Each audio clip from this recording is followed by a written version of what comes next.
when they go to, so at this time, it's a tradition to, it's a Jewish tradition to circumcise a child at the 8th day after birth, and officially name the child at the 8th day of this, during the circumcision, when they name him Jesus. But when they, after this happens, they present Jesus in the temple, and they go to do they had ancient rituals or whatever. They had ancient traditions that they would do. When your baby's born, you go through these prayers, and you go to the temple, and you go through these different things.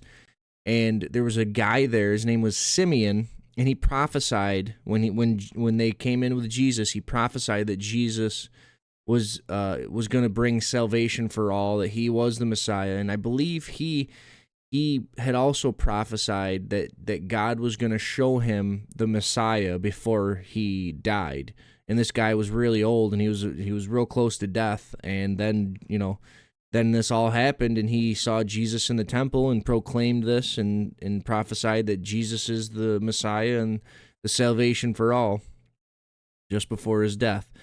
And then there was this lady. She was a widow for like many, many years. I believe it explains, her name's Anna, and it explains that she was married to her husband for like 7 years at an early age, and then the rest of her life she stayed a widow, and she would just go to the temple and pray every single day, all day, and just pray and pray and pray. And then she also recognizes Jesus as the Redeemer and prophesies this as well. So very interesting points.